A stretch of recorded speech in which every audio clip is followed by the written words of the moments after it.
(2월) 첫날, 우리 1월 달에는 송구영신의 예배를 드리면서 1월 첫날에 예배를 드렸는데, 오늘 두 번째 달 어느새 찾아와서 오늘 여러분과 함께 이 성전에 오게 됐습니다.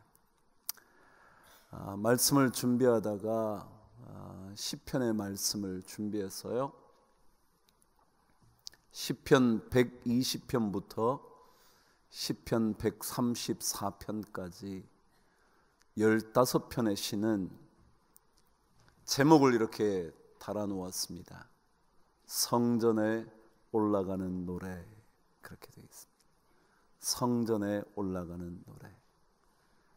오늘 여러분과 함께 이 성전에 오셨는데, 성전에 오실 때마다 어떤 고백이 있어야 할까? 어떤 노래가 있어야 할까? 그거 생각하면서 오늘 말씀을 준비했어요. 시편 124편 여러분과 함께 1절부터 8절까지 말씀을 읽고 말씀을 묵상해 보도록 하겠습니다.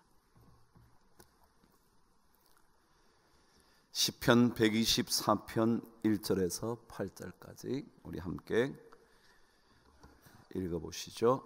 저와 한 목소리로 말씀을 읽겠습니다. 천천히 읽으세요. 제가 먼저 제목을 읽습니다. 다윗의 시, 곧 성전에 올라가는 노래. 읽겠습니다. 시작. 이스라엘은 이제 말하기를, 여호와께서 우리 편에 계시지 아니하셨더라면 우리가 어떻게 하였으랴. 사람들이 우리를 치러 일어날 때에 여호와께서 우리 편에 계시지 아니하셨더라면 그때에 그들의 노여움이 우리에게 맹렬하여 우리를 산채로 삼켰을 것이며, 그때에 물이 우리를 휩쓸며 시내가 우리 영혼을 삼켰을 것이며, 그때에 넘치는 물이 우리 영혼을 삼켰을 것이라 할 것이로다. 우리를 내주어 그들의 이에 씹히지 아니하게 하신 여호와를 찬송할지로다. 우리의 영혼이 사냥꾼의 올무에서 벗어난 새같이 되었나니 올무가 끊어짐으로 우리가 벗어났도다. 우리의 도움은 천지를 지으신 여호와의 이름에 있도다. 아멘. 성전에 올라가는 시는 15편이라고 제가 말씀드렸죠. 그 중에 다윗의 시가 4편이 있습니다. 자, 오늘 그 중에 두 번째 시를 묵상하게 될 텐데요. 그 시를 오늘 방금 읽으셨죠. 여러분과 제가 이 성전에 왔습니다. 언제나 그들은 그 성전에 가는 것을 가리켜 올라간다고 말을 했습니다. 아마도 예루살렘 성전이 조금 다른 곳보다 높은 곳에 있었기 때문이기도 했겠지만, 그들은 언제나 성전을 생각하면 하나님께로 향하듯 우리의 마음이 올라간다고 생각을 했던 것 같습니다. 그러니까 그 성전에 올라가면서 불렀던 노래라는 거죠. 좀 더 정확하게 번역을 하면 성전에 올라가던 순례자들의 노래라고 말할 수 있습니다. 다시 말하면 흩어져 있던 이스라엘 백성들이 절기 때마다 하나님이 계신 그 성전으로 전부 다 순례처럼 오기 시작하는 겁니다. 우리 성도님들도 먼 곳에 계신 분들은 새벽처럼 정말 이곳을 찾아오듯이, 그 옛적에는 예루살렘 벗어나 있던 수없이 떨어져 있던 그곳에서 한 사람 두 사람씩 성전을 향하여 순례의 길을 오는 겁니다. 오는 과정에 어쩌면 엄청난 물이 불어 있어서 건너오지 못할 수 있을 만큼의 물일 수도 있었을 테고, 아니면 때때로 어두운 밤을 지날 때 짐승들이 나타나 그들을 삼키려 했을 수도 있었을 겁니다. 그런 이야기가 여기에 적혀져 있습니다. 그런데 오늘 성경은 다윗이 이 성전을 향하여 올라올 때마다 이런 노래를 불렀다는 거죠. 1절은 이렇게 노래합니다. 이스라엘은 이제 말하기를 여호와께서 우리 편에 계시지 아니하셨더라면 우리가 어떻게 하였을까? 성전에 오를 때마다 우리 마음속에 있어야 하는 유일한 고백이 있다면 하나님이 우리 편이기만 하면 되지. 하나님이 우리 편이기만 하면 되지. 여러분, 오늘 이 성전에 오셨어요? 우리는 수많은 기도의 제목을 가지고 낱낱이 주님 앞에 아뢰기 위하여 이 자리에 와요. 자녀의 문제이든지 건강의 문제이든지 정말 수도 없이 얘기한 관계의 문제이든지 그 모든 문제를 주님 앞에 가져오지만 가장 먼저 불러야 할 노래가 있다면 주님이 우리 편이기만 하면 되지 뭐. 주님만 우리 편이기만 하면 되지 뭐. 아니 내가 주님 한 분만 붙잡으면 되지 뭐. 그 노래를 불러야 할 겁니다. 정말 우리 가슴 속에 울려 퍼져야 하는 그 노래, 우리가 끊임없이 불러야 하는 그 노래, 주님만 우리 편에 계시면 되지. 우리 인생은요, 살아갈 동안 부를 수 있는 노래가 있어야 한답니다. 부를 수 있는 노래. 어떤 상황에도 그 노래를 부르기만 하면 가슴 속에 막 벅차오르는 감격이 있는 그런 노래가 있어야 한다. 그 노래가 없이는 우리 삶에 닥쳐오는 수많은 어려움의 순간을 경험할 때 우리는 쓰러져 일어날 수가 없답니다. 그래서 누구는 우리 인생 평생 동안 부를 수 있는 노래, 그리고 흔들 수 있는 깃발, 이 깃발이요 깃발, 그리고 외칠 수 있는 구호, 이 세 가지가 꼭 있어야 돼요. 부를 수 있는 노래, 흔들 수 있는 깃발, 그리고 외칠 수 있는 구호.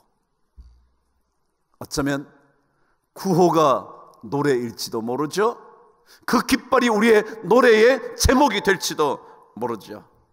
근데 그것들이 우리 가슴 속에 막 끌어올라야, 그래야 이 어려운 인생길을 걸어갈 수가 있다는 거죠.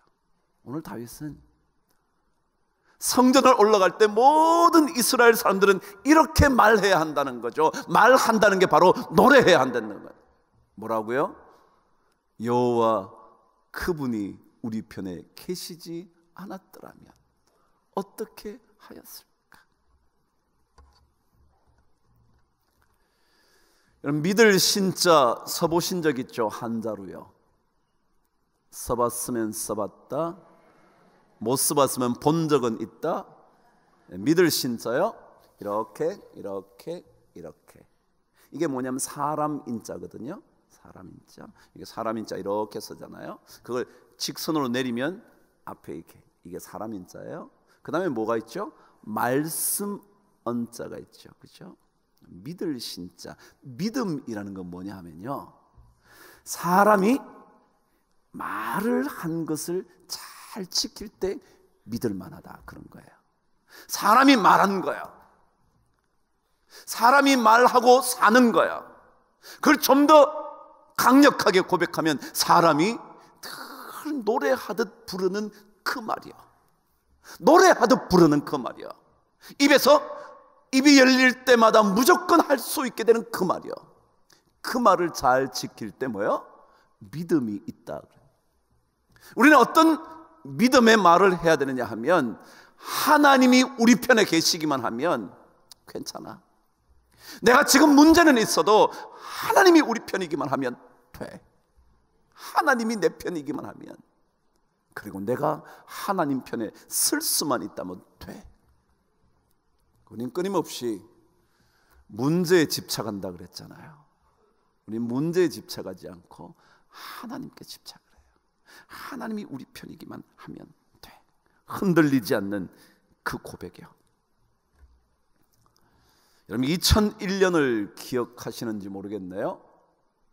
2000년이 밝아온 그 다음 해에 9월 11일, 그럼 어디 많이 들어본 날 같죠? 네. 테러가 미국의 심장부를 공격했던 그날이요. 세계 무역센터 쌍둥이 빌딩이 무너지던 그날이요. 그때 뉴욕 시장이 누구였냐면 줄리안이라는 시장이었습니다. 그는 그 당시 암 투병을 하고 있었습니다. 그런데 그가 그 빌딩이 무너지고 난 그 현장을 총지휘하면서 며칠이 지난 다음 그가 폐허가 된 그 뉴욕 그 심장부에 나타나 이런 연설을 했습니다. 뉴욕은 오늘도 내일도 이 자리에 있을 겁니다. 어떠한 위협도 우리를 멈추게 할 수 없다는 것을 우리는 증명할 것입니다. 그가 수많은 사람이 모여있는 그 자리에서 뉴욕은 어제도 오늘도 이 자리에 있을 거라고, 그리고 어떠한 위협, 어떠한 테러도 우리를 멈추게 할 수 없다는 것을 우리는 증명할 거라고. 신앙이 어떤 거냐 하면요, 어떤 어려움이 와도 절대로 우리의 믿음은 버릴 수 없고 포기할 수 없지. 그분만 있으면 되지. 우리는 우리의 믿음의 자리를 지킬 거야. 영원히 어떠한 위협이 있어도 우리의 걸음은 멈추지 않을 거야. 그런 마음의 고백이 늘 있어야 돼. 오늘 성경은 그렇다면 왜 하나님만 계시면, 왜 하나님만 계시면 되냐라고 고백해야 되냐. 여러분과 제가 이 성전에 올 때 수많은 기도 제목이 있지만 사실은 이 기도 제목이요, 하나님이 우리 편이기만 하면 돼. 하나님, 저 하나님만 있으면 돼요. 하나님만 있으면 돼요. 그럼 왜 그래야 되는 줄 아세요? 다윗은 그 고백이 강력한 이유를 2절부터 계속해서 설명을 해요. 2절부터 읽어보면 중요한 단어가 등장합니다. 뭐뭐 할 때에, 때에, 때에, 때에. 제가 한번 읽어볼까요? 2절 말씀은 이렇게 되어 있습니다. 사람들이 우리를 치러 올 때에, 사람들이 우리를 치러 일어날 그때에. 3절은 말합니다. 그때에. 4절도 말합니다. 그때에. 5절도 말합니다. 그때에. 이게 무슨 말이냐면요, 하나님은 우리의 수많은 사건들이 일어날 때마다 가장 적절한 그때에 나타나셔서 우리 편이 되어주셔서, 만일 그분이 우리 편이 되어주시지 않았다면 그때가 멸망의 때이겠지만, 하나님이 우리 편에 계시면 그때가 구원하시는 순간이 될 수 있다는 것. 그래서 우리가 하나님만 계시면 된다고 말하는 거죠. 시편 127편은 그런 고백을 하죠. 여호와께서 집을 세우지 아니하시면 세우는 자의 수고가 헛되며, 여호와께서 성을 지키지 아니하시면 파수꾼의 깨어 있음이 헛되도다. 파수꾼의 경성함이 허사로다. 이게 옛날 번역이잖아요. 근데 요즘 번역은 파수꾼의 깨어 있음이 다 허사다. 누가 하지 않으면요, 하나님이 하지 않으시면, 하나님이 지키지 않으시면, 하나님이 집을 세우지 아니하시면, 하나님이 우리의 보호자가 되어주시지 아니하시면 우리는 그때 다 무너졌을 거예요. 우리의 살아온 수년의 역사를 보아도 그렇잖아요. 여호와께서 그렇게 하시지 아니하셨더라면. 믿음의 고백은요, 하나님이 우리 편이면 된다고 고백합니다. 왜냐하면 그 고백을 하는 모든 사람에게 하나님은 가장 적절한 그때에 우리의 구원자가 되시기 때문이죠. 그래서 사도 바울은 로마서 8장 31절에서 그래서 이런 고백을 했잖아요. 그런즉 우리가 무슨 말 하리요? 하나님께서 우리와 함께 계신다면, 하나님이 우리를 위하시면 누가 우리를 대적하리요? 하나님이 우리를 위하시면, 하나님이 우리 편이면, 하나님이 우리 편이 되시기만 한다면, 그러면 우리를 사랑하시는 이로 말미암아 우리가 넉넉히 이기느니라. 로마서 8장 37절이에요. 이런 거야. 이게 신앙의 고백이죠. 가장 필요한 그때에 도우시고, 가장 필요한 그때에 나타나시고, 그때 가장 적절한 시기에 주님께서 우리를 건져 주실 거라는 것.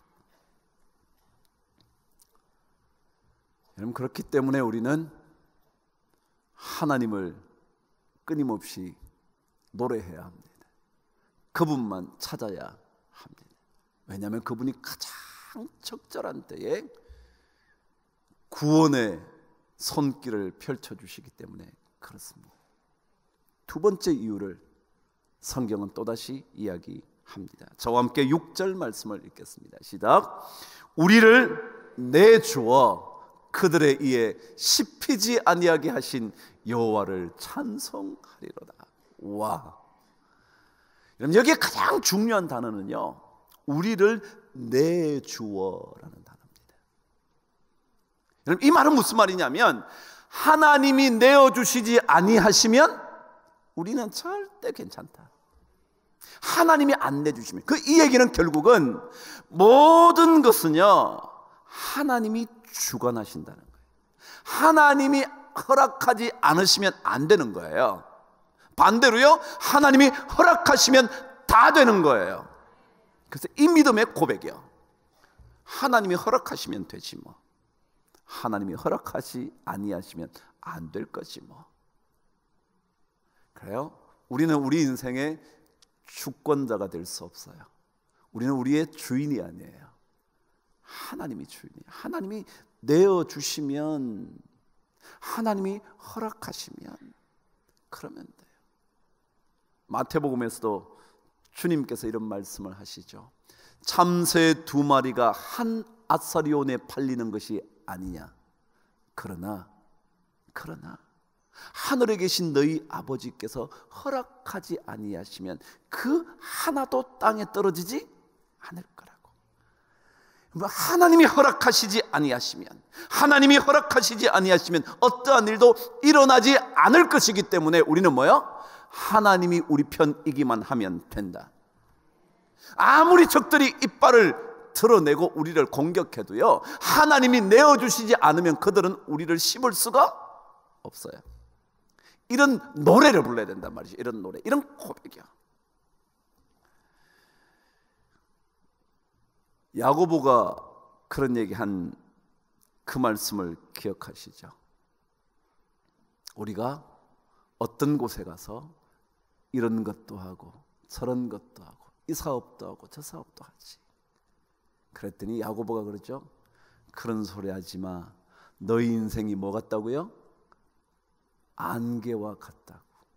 안개와 같다고. 여러분, 야고보서 가보실래요? 한번 다시 읽어보실래요? 야고보서 4장 저와 함께 가겠습니다.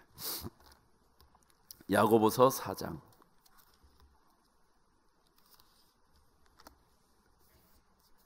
찾으셨나요? 야고보서 4장이요 13절 16절까지 저와 함께 읽어보겠습니다. 시작. 들어라, 너희 중에 말하기를 오늘이나 내일이나 우리가 어떤 도시에 가서 거기서 1년을 머물며 장사하여 이익을 보리라 하는 자들아, 내일 일을 너희가 알지 못하는도다. 너희 생명이 무엇이냐? 너희는 잠깐 보이다가 없어지는 안개니라. 너희가 도리어 말하기를 주의 뜻이면 우리가 살기도 하고 이것이나 저것을 하리라 할 것이오늘 이제도 너희가 허탄한 자랑을 하니 그러한 자랑은 다 악한 것이라. 아멘. 하나님이 허락하지 아니하시면 그거 안 되는 거예요.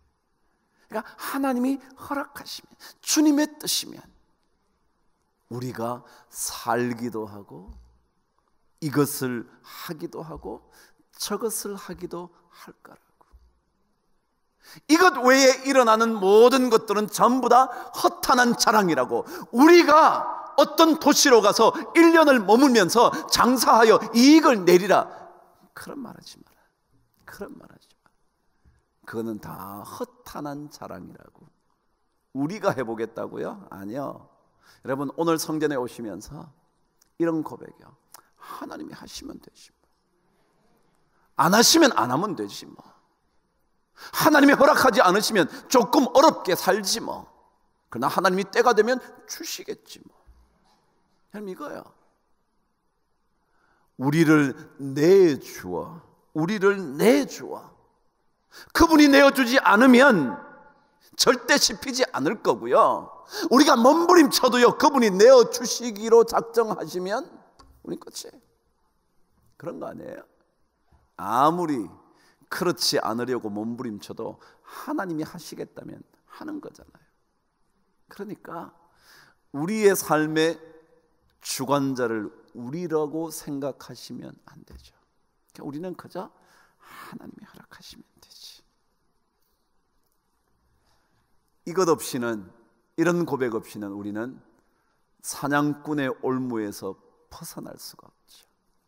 그러나 만일 하나님이 내어주시지 않는다면 사냥꾼의 올무가 아무리 강력하게 우리를 올가매어도 그것은 끊어질 겁니다. 여기에 끊어진다는 말은 산산조각나다라는 뜻이에요. 올무가 완전히 박살이 나는 거예요. 믿음의 삶은요, 하나님의 도우심으로 말미암아 우리를 올가매는 모든 올무가 박살이 나는 것을 경험하는 겁니다. 그러니까 이 믿음의 경험이요, 이것 때문에 믿음의 삶을 사는 거예요. 이 경험을 하기 위하여. 그래서 우리는 하나님과 더 민감해져야 합니다. 제가 수요 예배 때 그랬어요. 우리는 세상에 대하여는 둔감하고요, 하나님에 대하여는 민감해야 합니다. 적들에 대해서는 둔감하셔도 괜찮습니다. 오히려 적들을 가장 적절한 때에 무찌르실 수 있는 하나님께 민감해야 합니다. 나머지 것들은 둔감하십시오. 일본에 와타나베 주니치라는 유명한 작가가 있습니다. 그 작가가 둔감함에 대한 이야기를 한 적이 있습니다. 제가 한번 읽어드릴 테니까 들어보시죠. 둔감함이라는 것은 곰처럼 둔하게 살아야 한다는 뜻이 아닙니다. 본인이 어떤 일에 지나치게 예민하게 반응하지 않는지를 자각하고, 잘 들으세요? 내가 어떤 일에 너무 민감한 거 아닐까? 제가 어제 그랬잖아요. 관계에 민감한 사람은요, 그 사람이 조금만 이렇게 말해도 어쩔 줄 몰라 하는 거예요. 그거 아무것도 아닌데, 그냥 해본 얘기예요. 아무것도 아닌데 그 말에 민감한 사람은요, 저 말이 무슨 뜻이지? 왜 저렇게 말했지? 그래서 막 속을 끓이는 거예요. 참 이상하죠? 그래서 이런 거예요. 본인이 어떤 일에 지나치게 예민하게 반응하지 않는지를 자각하고 적절하게 둔감하게 대처하면서 그냥 그런 얘기 했나 보지 뭐 그런 일이 있을 수도 있지 뭐. 우리 인생살이에 좋은 일만 있겠어? 어려운 일도 있겠지 뭐.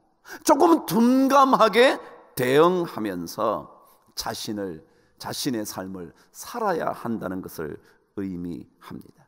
그래서 둔감력은 둔감해질 수 있는 능력이요. 여러분, 돈에 대해서도요, 조금 둔감해지는 능력이요. 그럼 건강에 대해서 조금 둔감하세요. 뭐 좀 아플 수도 있지. 안 아프면 그게 로봇이지. 그 어떻게 인간이겠습니까? 좀 아플 수도 있지. 그 다음부터 조금 식사도 주의하고 몸도 좀 관리하고 또 적절하게 그래야지 뭐 라고 생각하는 거죠. 그래서 둔감력은 무신경이 아니라 복원력에 가깝습니다. 뭔가 복원되는 거야. 아 그래, 새롭게 복원되는 거야. 여러분, 우리 그리스도인들은요, 세상에 대해서는 조금 둔감해지면서 오히려 하나님과의 관계에 있어서만 민감해져야 합니다. 그렇게 되면 우리 삶이 잘 복원이 된다는 거야. 회복이 되는 거예요. 회복이. 조금 어려운 삶에서도 금방 일어나고요, 조금 우리 마음이 처져 있다가도 금방 다시 한번 활기를 되찾고요, 조금 슬프다가도 금방 기쁨을 다시 되찾고요, 어려움 중에서 다시 한번 평안을 누리게 되고요. 그게 예수 믿는 사람. 그래서 예수 믿는 사람들은 우리를 치러 오는 수많은 것들이요, 그들의 노여움, 우리를 완전히 엄몰시키려고 하는 물, 그 정도가 아니라 넘치는 물, 이 모든 것에 대해서요, 조금 하나님이 우리 편이면 하나님이 그 물을 막아주실 거야.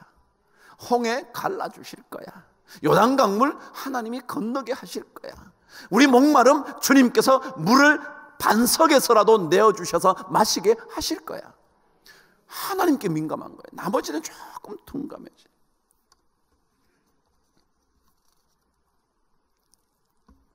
결국 그래서 이 노래의 핵심이 뭐예요? 8절이잖아요. 한번 읽어보실래요?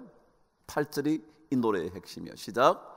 우리의 도움은 천지를 지으신 여호와의 이름에 있도다. 아멘. 옛날에도 저 여러분 이 노래 한번 불른 적 있잖아요.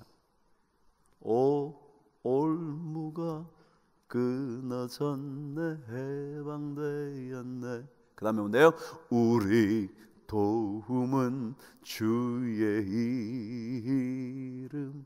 오 올무가 박살났네.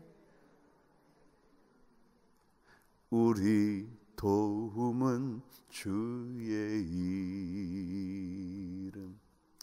그래요. 여호와의 이름인데요, 천지를 지으신. 그랬어요. 왜 여호와의 이름이라는 말 앞에 이걸 붙였을까요? 천지를 지으신 게 뭔데요? 아무것도 없는 데서 뭐요? 만들어내신 거예요. 여러분, 우리가 생각에는 아무것도 없어요. 될 것 같지도 않고요, 가능할 것 같지도 않고요, 일이 어떻게 진행될지 알 수도 없고요, 내 건강이 어떻게 될지 나는 진짜 모르고요. 그런데 뭐요? 그 모든 없는 것에서 모든 것을 만들어내시는 게 뭐예요? 천지를 지으신 여호와잖아요. 그게 창조주잖아요. 창조주. 왜 우리가 힘이 있어요? 나는 아무것도 없어요.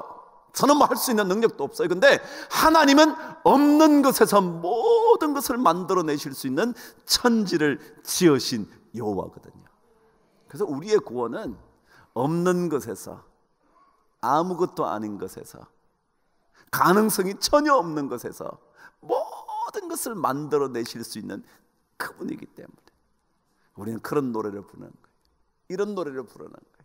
오 올무가 끊어졌네, 해방되었네, 우리 도움은 주의 이름. 그럼 신앙생활은요, 이런 것들을 마음속에 가지는 거예요. 이런 것들을. 왜 우리가 신앙생활을 해요? 막 기도해서 뭐 응답받고 뭐 그래요. 맞아요. 우리 기도해야죠. 그러려고 왔잖아요. 그렇지만 신앙생활 할 때 그 마음가짐, 그 깊은 곳에 하나님만 있으면 돼. 하나님만 있으면 돼. 오늘 아이들이 왔죠? 자녀들이 왔어요. 여러분, 자식들의 간간히 편지 쓰시나요?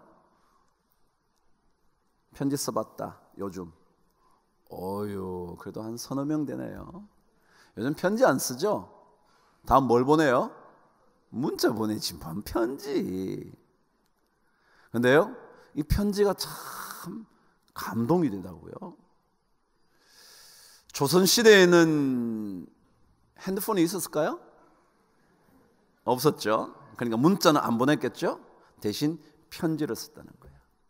조선시대 부모님들의 편지, 여러분 아시는 정약용이 유배되었을 때 자녀들에게 보낸 편지, 뭐 그런 거 많잖아요. 부인에게 쓴 편지. 그중에 조선시대 한 선비가 자녀들과 부인은 고향에 있고 자기는 수도 한성에 와서 한양에 와가지고 선비 생활하는 거예요. 거기에서 자녀들에게 편지 쓴 내용 하나 읽어드릴 테니까 들어보세요.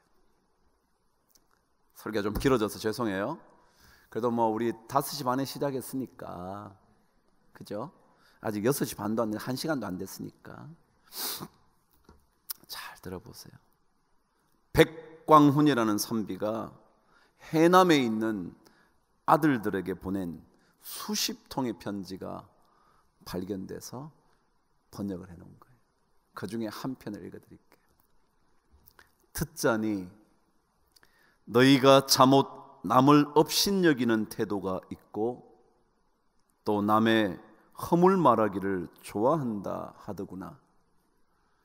사람이 배우는 것은 다만 이러한 병통을 없애려 함인데 이제 너희가 만약 정말로 이와 같다면 비록 만 권의 글을 배워 곧장 과거에 급제한다 해도 그 사람을 어디에다 쓰겠느냐. 놀라고도 절통하여 죽고만 싶구나. 아버지 편지였다. 아버지. 우리가 왜 공부하냐고요? 왜 우리가 배우냐고요? 왜 돈을 버냐고요? 그래서 좋은 대학 가고요, 좋은 직장 갖고요, 그래서 남을 업신여기고 남의 잘못을 찾아내는 그거밖에 못해? 라고 말하려고요? 그럴 것 같으면 만 권의 책을 읽고 당장 과거에 급제한다 하여도 그 사람을 어디에 쓰겠냐. 공부하는, 배우는 마음가짐이 어때야 되는지를 아버지가 썼어요. 배우는 마음가짐. 그 어디다 쓰려고? 남들 좀 못하는 사람, 공부 못한 사람 우습게 여기려고? 그래서 떵떵거리려고? 야, 그럴 것 같으면 그거 안 배우는 게 나야. 그 얘기잖아요. 마음가짐이야. 신앙생활이요? 여러분과 제가 기도해요. 응답 받아야죠. 근데 그것보다 더 중요한 마음가짐은요, 다른 것에 대해서는 좀 둔감한 거죠. 하나님께 민감. 그래서 제일 처음 다윗의 고백처럼 여호와께서 우리 편에 계시지 아니하셨더라면 우리가 어떻게 되었을까? 표준 세번역은요 거기에다가 이렇게 덧붙였어요. 대답하여 보아라. 여호와께서 우리 편에 계시지 아니하셨더라면 우리가 어떻게 되었을까? 대답 한번 해봐라. 여러분 그거예요. 그거 제 스스로, 여러분 스스로 우리에게 그렇게 하는, 진짜 하나님이 우리 편이면 되지. 아니라면 이게 뭐냐. 우리가 뭐하러 신앙생활하냐. 마치 백광훈이라는 선비의 글처럼 만 권의 책을 읽고 곧장 과거에 급제한다 한들 그 사람 어디 쓰겠냐. 사람이 배우는 것은 이러한 병통을 없애려 함인데 우리가 그거 배워서 잘난 체하고 똑똑한 체하고 남들을 무시하고 함부로 대하고 돈 좀 있다고 돈 없는 사람 아무렇지도 않게 우습게 생각한다면 그거 어디다 쓰려고. 그랬던 것처럼 신앙도요, 나머지 것들에 대해서는 다 그냥 그러려니, 그러나 하나님께 대하여만은 민감해져서 하나님이 우리 편이면 되지. 그분이 우리의 가장 적절한 때에 그때에 나타나셔서 하나님의 허락하시는 그대로 주권자이신 그분 앞에 나가면 그분의 도움이 우리의 모든 성도들에게 넘치게 될 줄 믿습니다.